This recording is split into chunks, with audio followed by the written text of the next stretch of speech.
पकड़ लिया। अभी तो और झूठ पकड़ने बाकी है।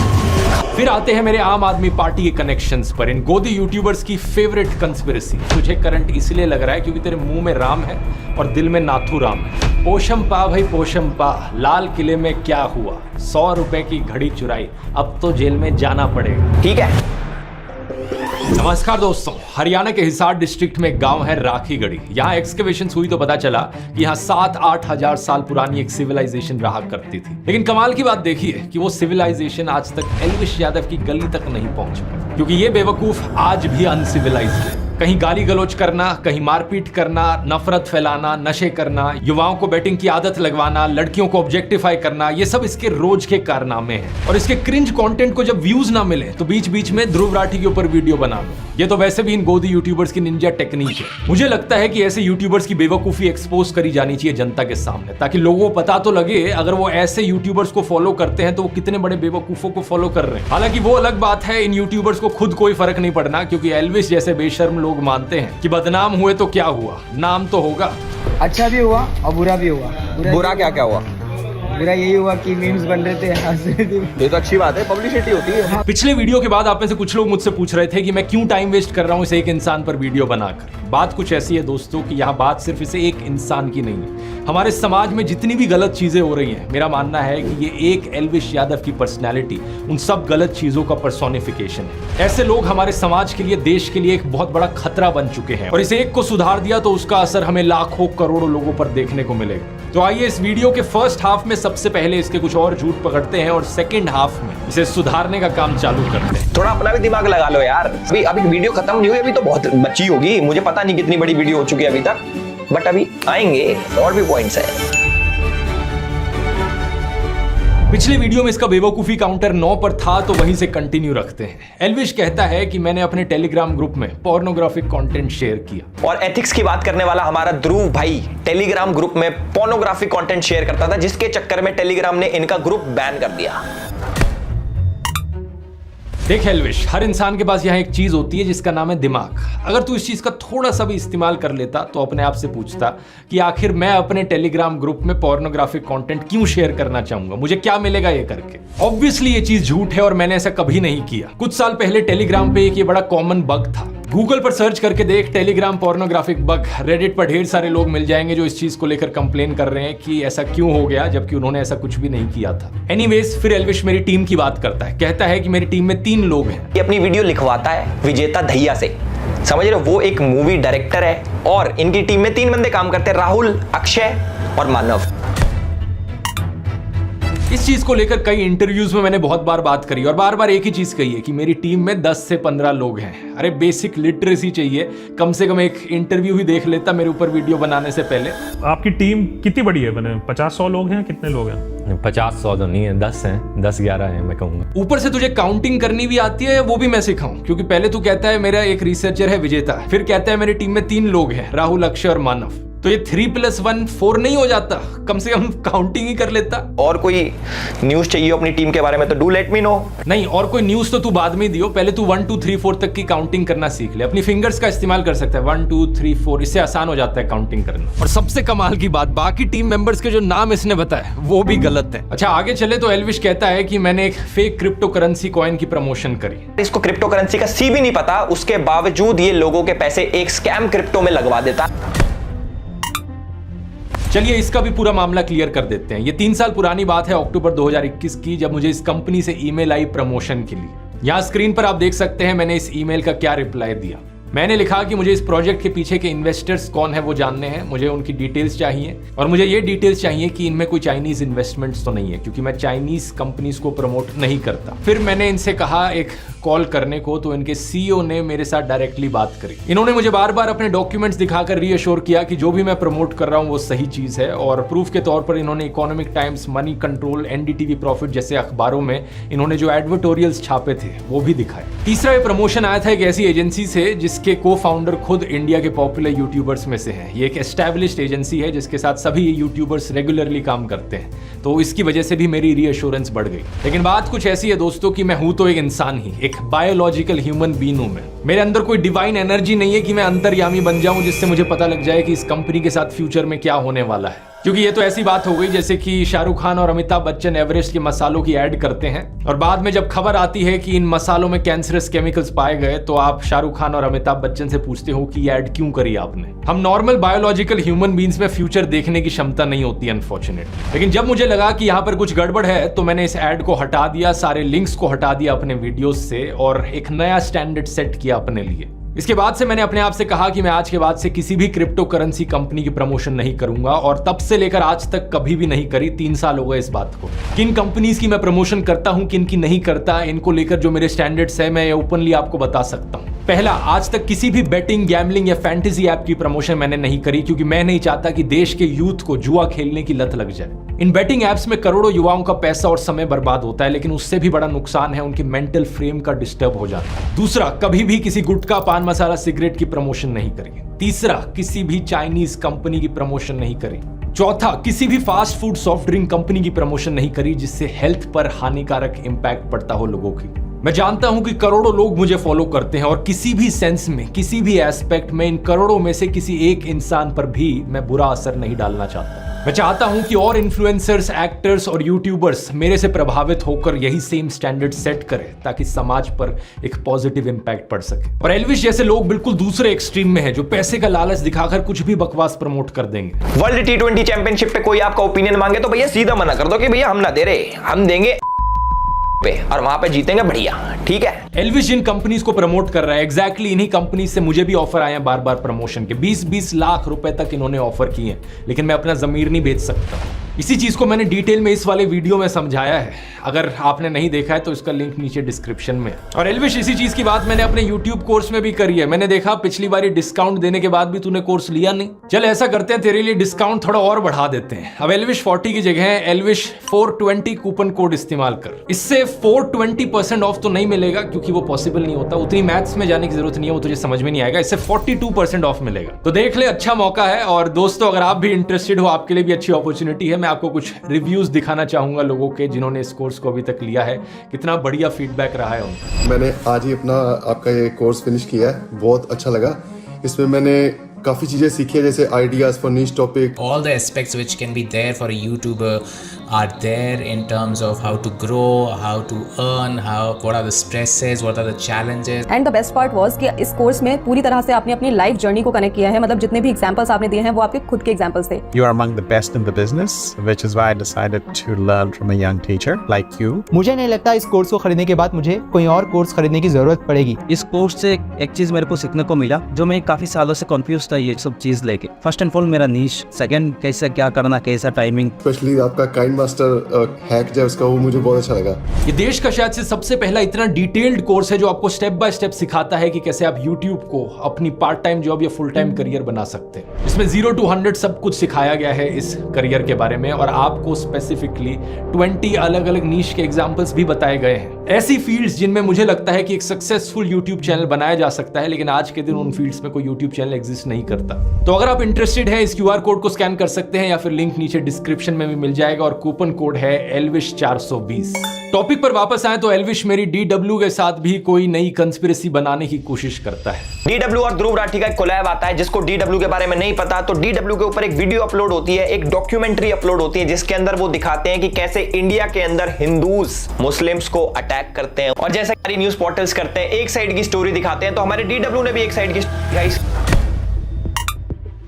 अगर दूसरी साइड देखेगा नहीं तो दिखेगी भी नहीं ना। इसने एक वीडियो का थंबनेल लगाकर ये दिखा दिया कि ये तो सिर्फ मोदी के खिलाफ वीडियोस बनाते हैं। ऐसी 2 थंबनेल लगाकर मैं भी कह सकता हूँ ये देखो DW ने तो सिर्फ मोदी के फेवर में ही वीडियोस बनाए हैं। इसके अंदर एक जर्नलिस्ट है इरफान मेहरा कि DW के लिए काम करता है।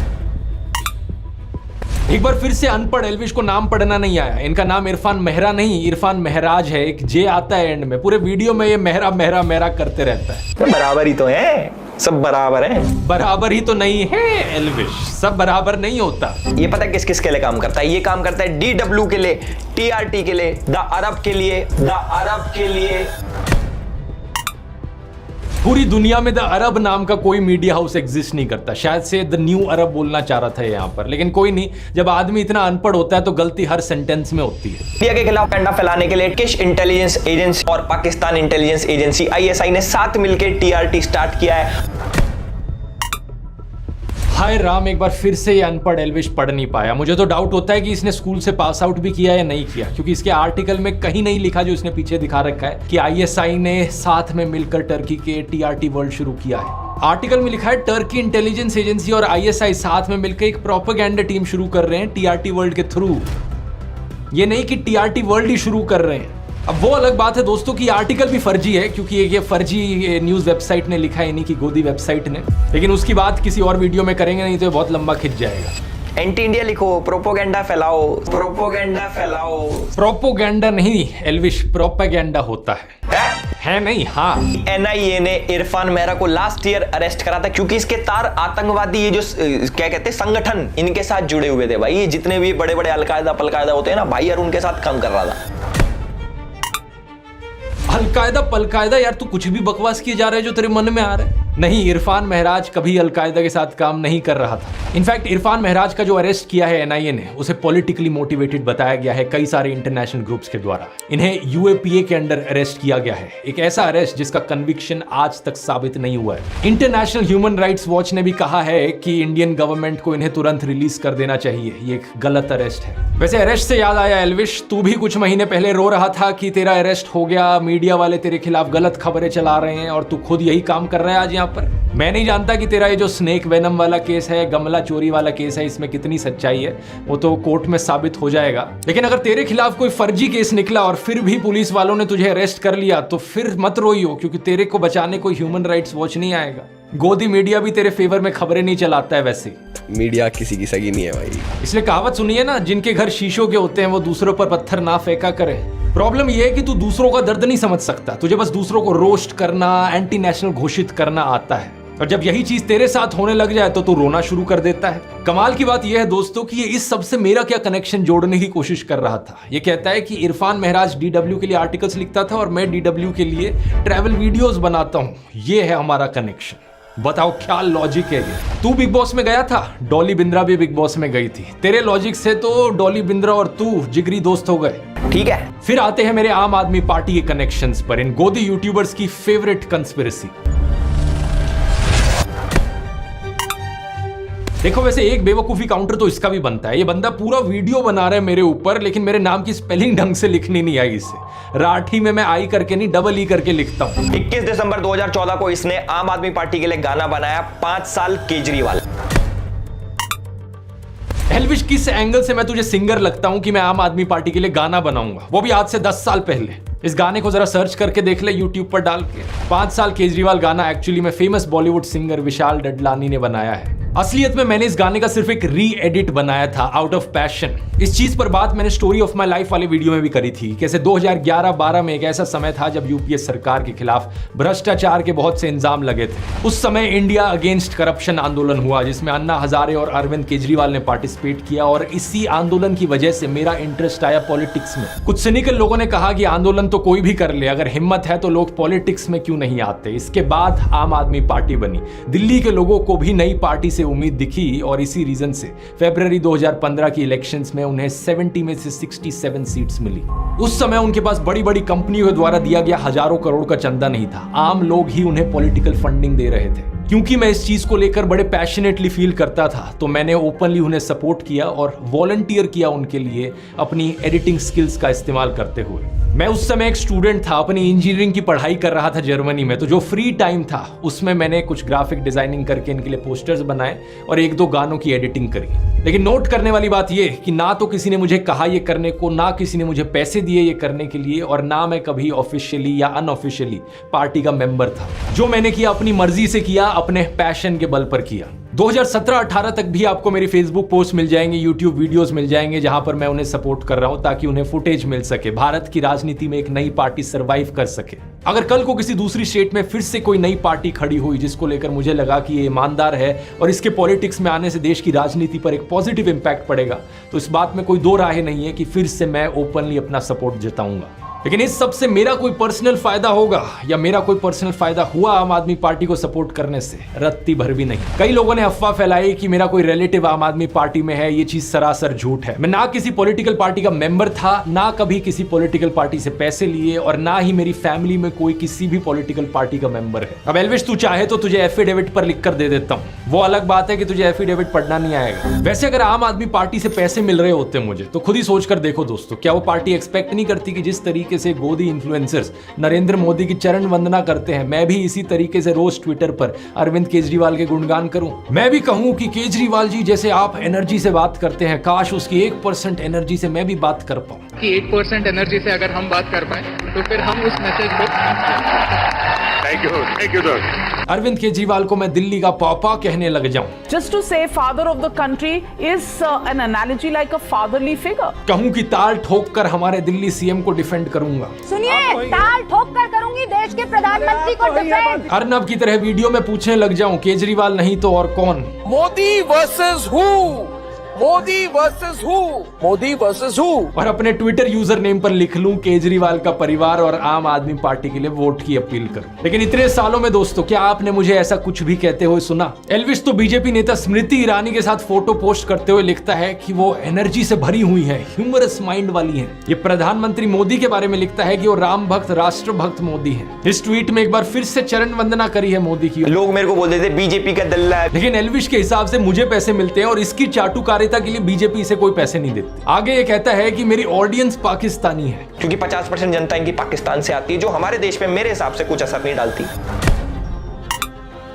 50% जनता पाकिस्तान से आती है, मतलब कुछ भी बोल देगा जो मन में आता है। बोलने को मैं भी बोल दूं तेरा पूरा खानदान पाकिस्तान से आता है, लेकिन इससे बात सच तो नहीं हो जाएगी ना। ये देख ले मेरी ऑडियंस स्टैटिस्टिक्स, 80% से ज्यादा जनता इंडिया से है और बाकी 20% में से भी कम से कम 10% वो इंडियंस है जो इंडिया के बाहर रहते हैं। फिर एल्विश कहता है कि मैंने औरंगजेब को सेक्युलर राजा कहा। इसके हिसाब से औरंगजेब जो था वो सेक्युलर था। लेकिन क्या इन सब चीजों का मतलब ये हुआ कि औरंगजेब एक सेक्युलर राजा था जो सभी धर्मों को एक बराबर देखता था? नहीं। एक बार फिर से प्रॉब्लम पता है क्या है? तू मुझसे पर्सनल खुन्नस निकाल रहा है, इसलिए कुछ भी बोले जा रहा है। मैंने वीडियो में कहा था औरंगजेब कभी सेक्युलर बन जाता था तो कभी कम्युनल बन जाता था, जरूरत के हिसाब से। यानी कि वो अपॉर्चुनिस्ट था, बिल्कुल तेरी तरह। तू पहले मुनावर फारूकी के साथ क्रिकेट खेला सेक्युलर बनकर, आपस में हंस रहे थे, जादू की झप्पी दे रहे थे, फोटो क्लिक हो रही थी। ये देखिए, ओ सॉरी गलत वीडियो चल गया, ये देखिए। तो हम लोग ने बैटिंग चूज किया है कि पहली बॉल आउट होकर आ जाएंगे। टॉस अभी नहीं हुआ, बट वैसे पूछा गया था कि आप करते क्या उसमें। हाँ वैसा वाला बैटिंग। ओहो, फिर से गलत वीडियो चल गया। यार एडिटर आम चूसना बंद कर, थोड़ा एडिटिंग पर ध्यान दे। तो ऑपोजिट टीम के मेन प्लेयर हमारे साथ हैं।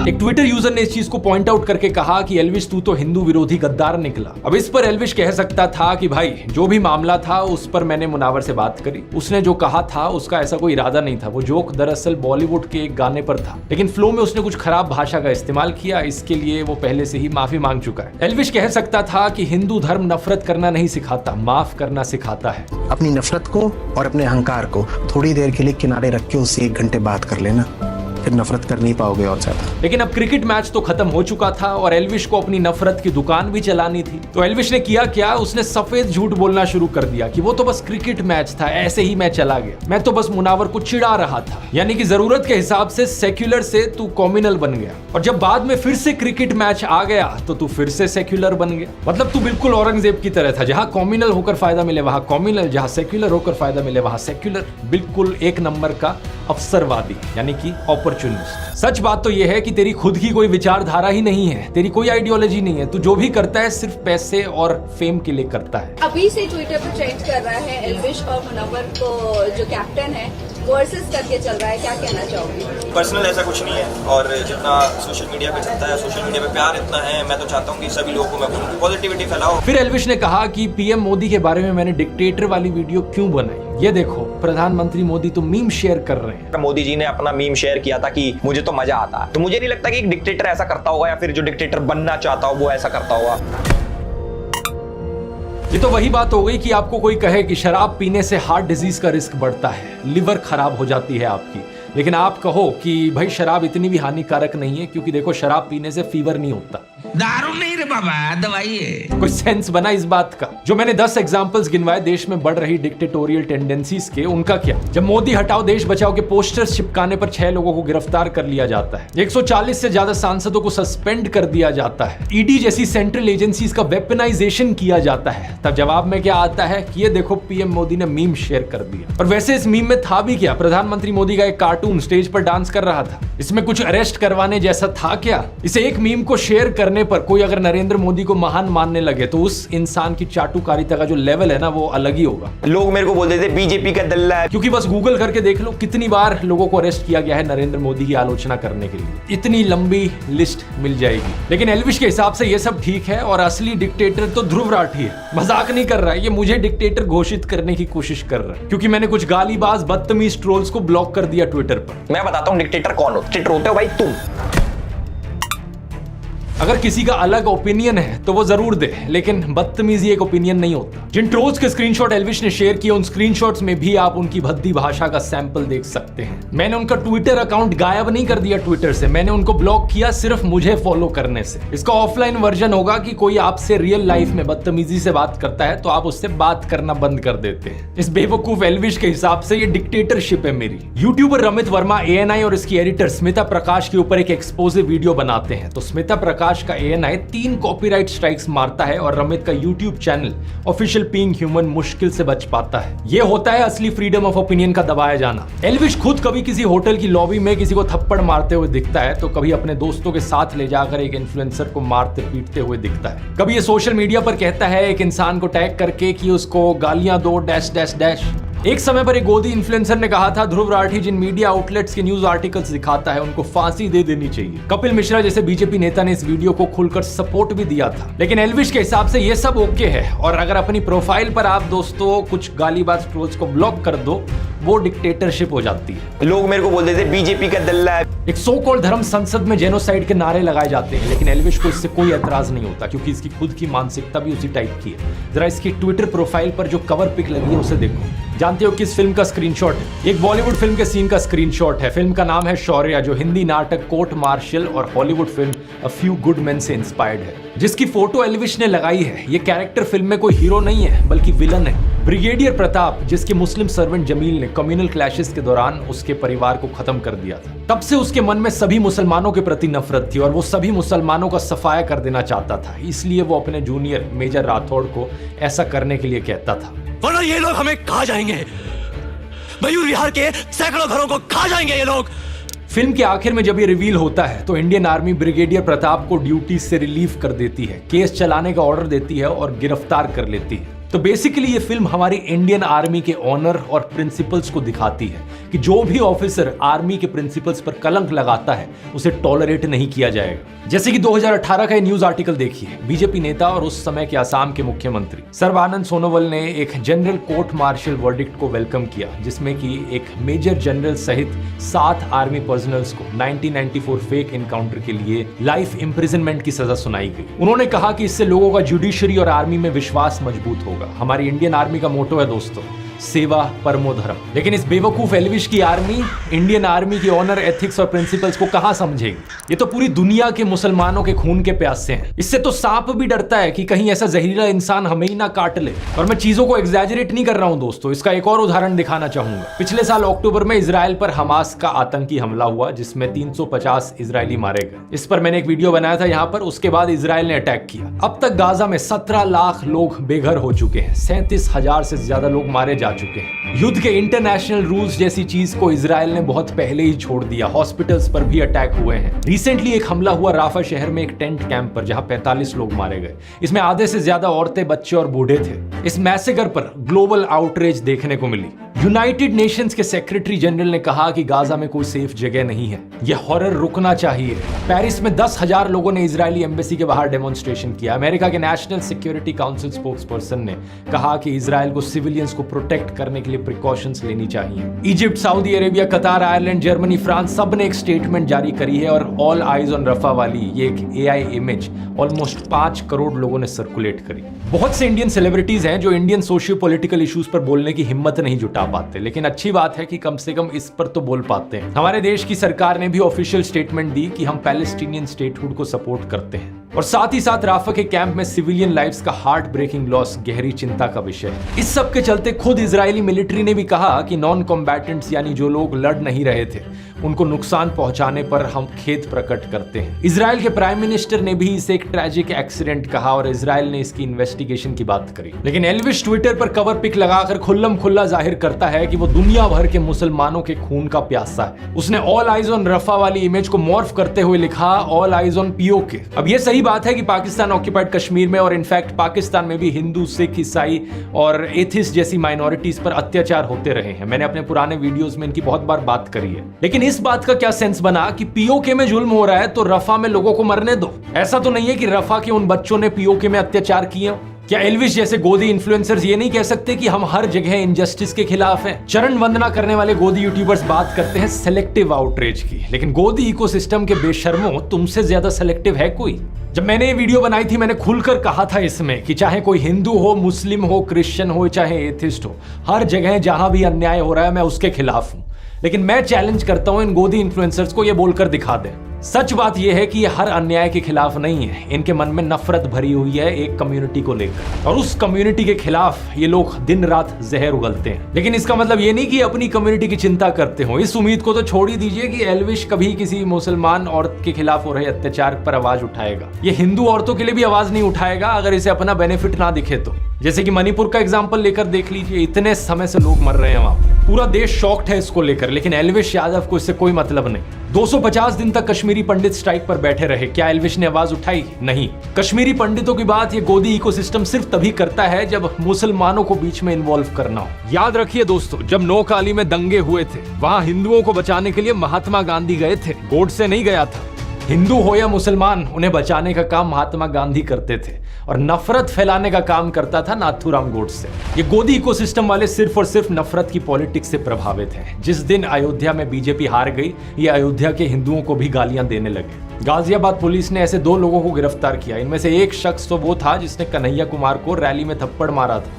आप पूछोगे कि अयोध्या के हिंदुओं के बारे में इतने भद्दे कमेंट्स क्यों कर रहे हैं? सिर्फ इसलिए क्योंकि वहां बीजेपी हार गई। इस बात से आपको समझ आ जाना चाहिए कि इन लोगों का रिलीजन है मोदी पंथ और इन लोगों का काम है चाटुकारिता करते हुए सत्ता की मलाई चाटना। सच बात तो यह है कि एल्विश जैसा इंसान जो अपने ही देश को धर्म के नाम पर बांटना चाहता हो, वो देश प्रेमी कैसे हो सकता है? ये कौन सा राष्ट्रवाद है जहां अपने ही राष्ट्र की अखंडता पर हमला करो, हर रोज नफरत का जहर घोलो समाज में? उपनिषदों में ऐसे लोगों को छोटी सोच का इंसान कहा गया है। ऐ निज परोवेति गणना लघु चेतसाम उदार चरिता नाम तू वसुदेव कुटुंबकम, यानी यह मेरा वह पराया, ऐसी गिनती छोटी सोच वाले लोग करते हैं। उदार हृदय वालों के लिए तो पूरी दुनिया ही एक परिवार है, जो G20 की थीम थी, वसुदेव कुटुंबकम। अब पूरी दुनिया को परिवार मानो, इस सोच को तो कहां एल्विश समझ पाएगा, लेकिन कम से कम देश को तो मत तोड़ना। इतने बुरे नहीं है इस देश के मुसलमान, देख कि जरा क्या कहते हैं।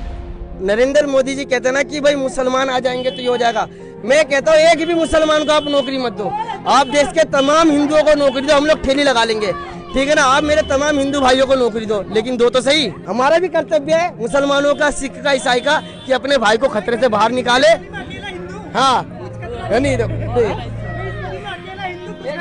क्या करें, इस गली में मैं अकेला हिंदू, कुछ खतरा नहीं है। खतरा नहीं है फालतू का अगवा है, किसी बात का खतरा नहीं है। सिंपल सी बात है कि किसी भी रिलीजन का जो भी इंसान गलत करे, हमारा लॉ एंड ऑर्डर उस पर एक्शन ले और बाकी सभी लोग देश में शांति से रह सके। इतनी सिंपल सी बात तो समझ ले, अपने यहाँ डाल ले। मैंने तेरे 4 एंटी हिंदू वीडियोस की बात करी थी एक पिछले वीडियो में। एक वीडियो था जहां तू चिलम को भोले का प्रसाद बता रहा था, भगवान शिव को डिसरिस्पेक्ट कर रहा था। जय बाबा बोलेगी। ये वीडियो अब तूने हटा ली है, जो कि अच्छी चीज है, तो तेरी तारीफ की जानी चाहिए, गुड बॉय। दूसरा वीडियो था जहां तू हिंदू मंत्रों का मजाक उड़ा रहा था। और पंडित सेक्सी मंत्र पढ़ का भी ब्याह करवा दे जल्दी, सेक्सी मंत्र पढ़ का भी ब्याह करवा दे जल्दी। वो वीडियो भी अब तूने हटा ली है, फिर से गुड बॉय।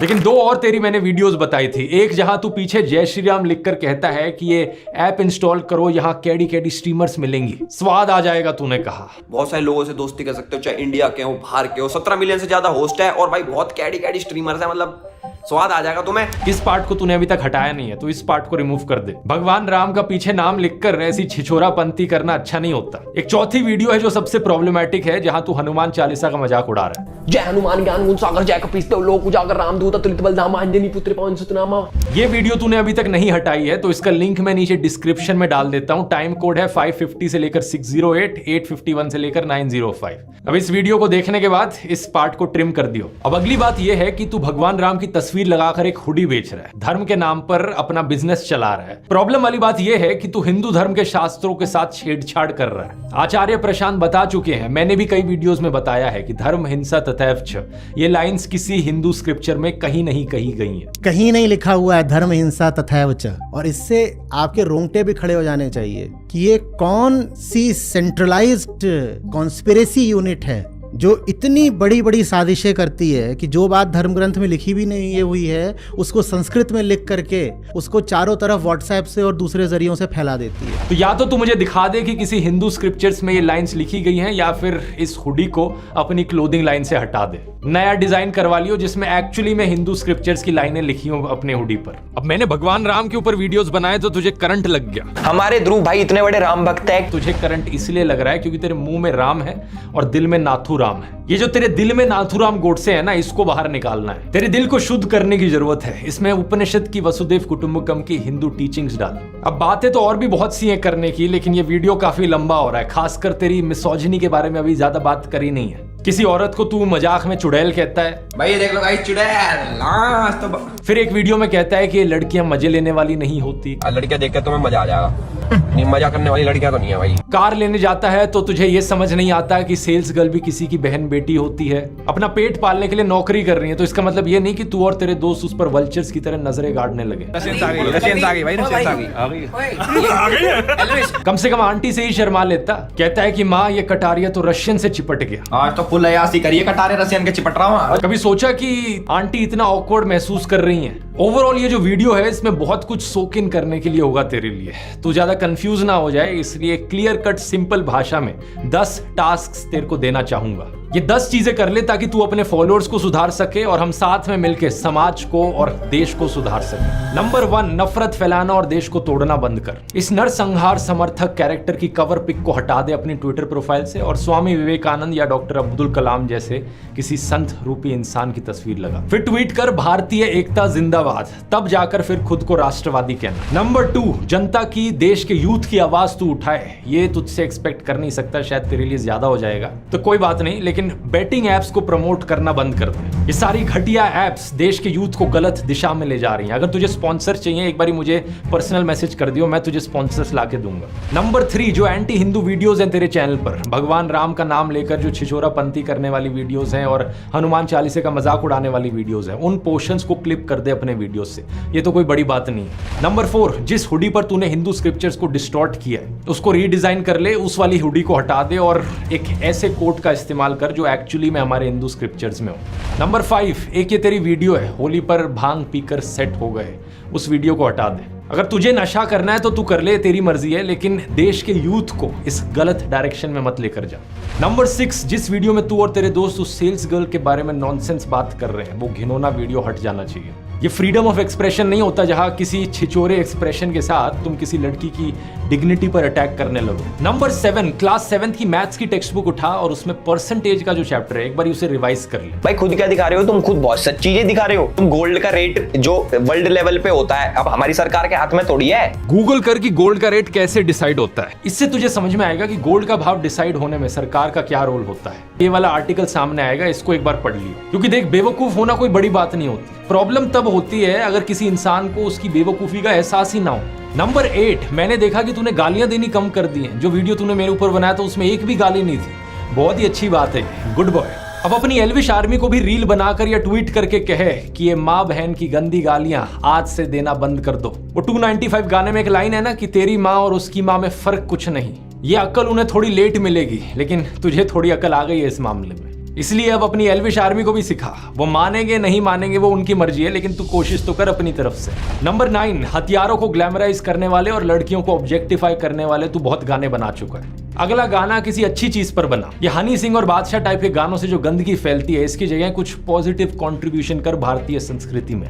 और फाइनली टास्क नंबर 10, आखिरी चीज। बचपन में वो गेम याद है जो हम खेला करते थे, पोशम पा भाई पोशम पा, लाल किले में क्या हुआ, 100 रुपए की घड़ी चुराई, अब तो जेल में जाना पड़ेगा, जेल की रोटी खानी पड़ेगी, जेल का पानी पीना पड़ेगा, अब तो जेल में जाना पड़ेगा। याद रखियो कि ये बचपन का एक गेम था, तो रियल लाइफ में पोशंपा क्यों खेल रहा है? कहीं पर मारपीट करता है, कहीं पर किसी को धमकाता है, कहीं स्नेक वेनम वाला केस निकल कर आता है, तो कहीं मनी लॉन्ड्रिंग का इंजाम। इस सब से मन नहीं भरा क्या? मैंने पिछले वीडियो में बताया था, लोगों के बारे में इतनी उठपटांग चीजें कहेगा तो किसी दिन क्रिमिनल डिफेमेशन का केस भी लग जाएगा तेरे ऊपर। नफरत फैलाएगा तो किसी दिन 153A का केस भी लग जाएगा, डिस्टर्बिंग कम्युनल हार्मनी। एक बार तो तूने किसी को कार से टक्कर ही मार दी थी, वो इंसान बच गया, थैंकफुली शुक्र है। किसी न किसी दिन ये पोशंपा के इस गेम में तू सही में जेल की रोटी खाने लगेगा। इसलिए कह रहा हूं, सुधर जा, अभी भी टाइम है। उम्मीद करता हूं ये काउंटर तेरे लिए काफी रहा होगा। अभी भी मन ना भरा हो काउंटर से तो मुझे बता दियो। और दोस्तों, मैं उम्मीद करता हूं ये काउंटर इन सभी गोदी यूट्यूबर्स के गैंग के लिए काफी रहा होगा। उम्मीद है बाकी गोदी यूट्यूबर्स को भी एक सीख मिलेगी इस वीडियो से। तब तक के लिए अगर आप इंटरेस्टेड है यूट्यूब को अपना करियर बनाने में, तो कोर्स का लिंक नीचे डिस्क्रिप्शन में मिल जाएगा। कूपन कोड है elvish420। और रिलीजन वाले एस्पेक्ट के ऊपर एक और जो मैंने डिटेल वीडियो बनाया था वो ये है, यहाँ क्लिक करके देख सकते हैं। मिलते हैं अगले वीडियो में। बहुत बहुत धन्यवाद।